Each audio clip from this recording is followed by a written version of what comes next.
बिस्मिल्लाहिर्रहमानिर्रहीम।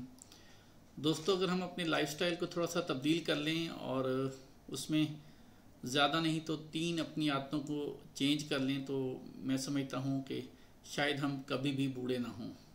जी हाँ, तो ये हमारी जो जवानी का सिलसिला है एक लंबे अरसे तक चलता रहे।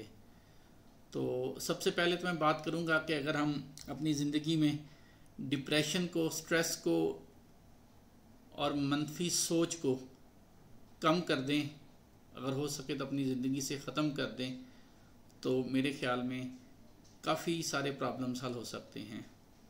फॉर एग्ज़ाम्पल, हम सोचते हैं कि हमारे साथ कुछ गलत हो जाएगा, कुछ गलत होने वाला है।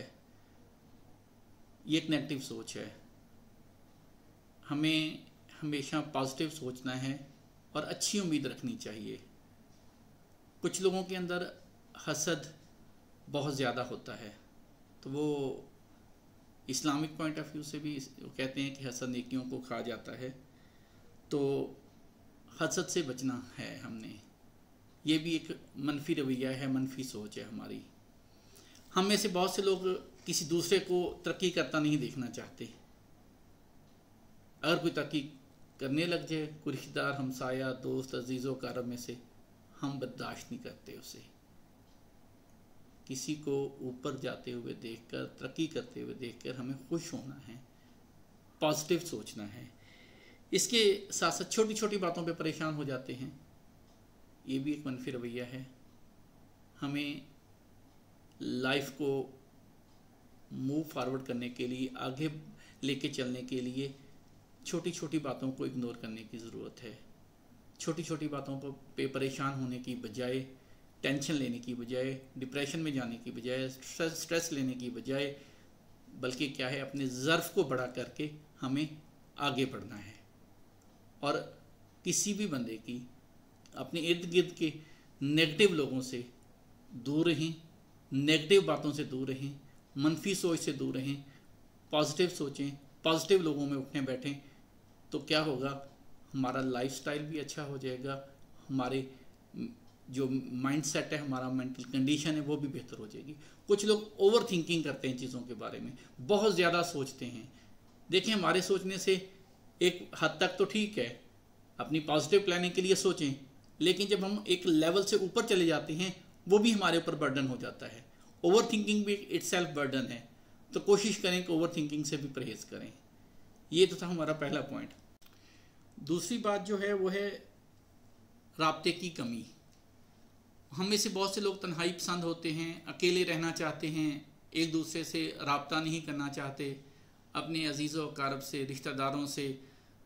वो कहते हैं अगर वो नहीं मिलता तो मैं क्यों मिलूं, वो फ़ोन नहीं करता तो मैं क्यों करूं, उसने मुझे ईद विश नहीं की तो मैं क्यों विश करूं, उसने मुझे बर्थडे विश नहीं की तो मैं क्यों विश करूं। देखिए, इंसान एक सोशल एनिमल है, वो एक दूसरे के साथ जुड़ा हुआ है और एक दूसरे से मिलने से, अपने दोस्तों से मिलने से, अजीज़ों अकारब से मिलने से, इस्लाम भी हमें रिश्तेदारों के साथ, हमसायों के साथ हुस्न सलूक का दर्स देता है। तो हमें मेल जोल और राब्ते में कमी नहीं आने देनी, बल्कि इसमें थोड़ा सा इजाफ़ा करना है। इस्लाम गिफ्ट एक्सचेंज करने को प्रमोट करता है। एक दूसरे के साथ मिलें, इवेंट्स शेयर करें, एक दूसरे के साथ राब्ता करें, फ़ोन करें, कोई वीकली प्लान करें बैठने का, हल्की फुल्की सी चाय का प्रोग्राम बना लें, खाने का प्रोग्राम बना लें, कभी हमसायगी में कुछ अच्छा बनाएं तो उनको भेज दें। तो इससे बंदा फिज़िकली, मेंटली बड़ा पॉजिटिव रहता है। राब्ते में रहने से चीज़ें बड़ी पॉजिटिव रहती हैं। तो इंसान एक दूसरे के साथ जुड़ा हुआ है। इसमें हमें अना से निकल कर, झूठी अना के खौल से निकल कर क्या करना है, पॉजिटिविटी के साथ हम जब दूसरों के साथ मिलते हैं, चीज़ें शेयर करते हैं, तो इंसान बड़ा कंफर्ट फील करता है। यकीन आयत से एक्सरसाइज करके देखिएगा। इसी तरह आखिरी और तीसरी और आखिरी बात वो ये कि हमें शुक्रगुजारी की तरफ जाना है। जी, शुक्रगुजारी में क्या है, सबसे पहले जो हम खाना खाते हैं, चाहे वो जितना मर्ज़ी सादा खाना है, उसको अल्हम्दुलिल्लाह कह के, सब्र शुक्र के साथ, रिलैक्स हो के, इंजॉय करके खाएं। क्योंकि हमारा फूड हमारे बॉडी के लिए बहुत ज़रूरी है और उसको हम किस तरह मैनेज करते हैं। बहुत से लोग बहुत अच्छा खाना खा के भी क्या होता है, उन्हें स्टमक इशू हो जाता है या कोई प्रॉब्लम हो जाता है, वो मेंटली कूल नहीं होते। रिलैक्स होके अच्छी इन्वायरमेंट में मेंटली कूल होके इजी होके खाना खाएं, सैर होके खाना खाएं, लेकिन अपनी बॉडी की रिक्वायरमेंट के मुताबिक खाएं और सब्र शुक्र के साथ खाएं और उसके बाद अल्लाह ताला का शुक्र अदा करें और शुक्रगुजारी को अपनी लाइफस्टाइल का हिस्सा बना लें। उठते बैठते खाते पीते जागते अल्हम्दुलिल्लाह को और अपनी जो भी अल्लाह ताला आपको नेमतें देता है उस पर शुक्र अदा करना शुरू करें। शुक्र करने का एक और भी तरीका है कि हम दूसरों को इज़्ज़त दें। जब हम दूसरों को इज़्ज़त देते हैं तो इसका मतलब है कि हम अल्लाह ताला का शुक्र अदा करते हैं। हम छोटी छोटी नेमतों को एंजॉय करें। हम नाजायज़ ख्वाहिशात को, फजूल ख्वाहिशात को छोड़ के जो अल्लाह ताला ने हमारे ऊपर इनाम किया है उन पर शुक्र अदा करें, उनका शुक्र अदा करें। हम वो कहते हैं ना कि जब आप शुक्र अदा करते हो अल्लाह ताला और नवाजता है। तो जो अल्लाह ताला ने नेमतें दी हैं पहले उनका तो शुक्र अदा करें। अल्लाह ताला ने हमें सही सलामत पैदा किया है, बेऐब पैदा किया है, औलाद जैसी नेमत दी है, तो मेरे ख्याल में ये बहुत बड़ी नेमत है। पहले इसका तो शुक्र अदा करें।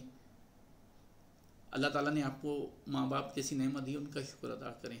अल्लाह ताला ने आपको घर दिया है, उसका शुक्र अदा करें। अल्लाह ताला ने आपको बहन भाई दिए, उसका शुक्र अदा करें। अल्लाह ताला ने आपको जॉब दी है, बिज़नेस दिया, उसका शुक्र अदा करें। अल्लाह ताला ने आपको इवन के एक टाइम बैठ के आप अच्छा खाना इंजॉय करते हैं, उसका शुक्र अदा करें। अगर आपके पास अच्छी सवारी है, उसका शुक्र अदा करें। आप देखिएगा कि शुक्र गुजारी का जो एक एलिमेंट है हमारी लाइफ में इतना इम्पैक्ट डालता है कि आप के जो जिस्मानी कुव्वत है उसमें भी सेहत और तंदुरुस्ती है कि इजाफा होगा, बल्कि आप लंबे अरसे तक जवान रहेंगे। इन सारी बातों को कंक्लूड करके अगर मैं कहूँ कि हम अगर बावजू रहना शुरू कर दें, मेरी बहुत सारी वीडियोस में ये मैसेज मौजूद है, मेरी बहुत सारी वीडियोस में ये मैसेज मौजूद है कि हम बावजू रहना शुरू कर दें, नमाज़ पंजगाना शुरू कर दें, अपने लाइफ पार्टनर को वैल्यू देना शुरू कर दें, रिस्पेक्ट देना शुरू कर दें, तो एक दूसरे का ख्याल रखना शुरू कर दें, तो मेरे ख्याल में हमारे लिए बहुत सारी आसानियाँ आ जाएंगी। आप देखिएगा कि हमारी ज़िंदगी में एक हकीकी रेवोल्यूशन आएगा और हम शायद कभी बूढ़े नहीं होंगे। अपना ढेर सारा ख्याल रखिएगा और मुझे दुआओं में याद रखिएगा। शुक्रिया।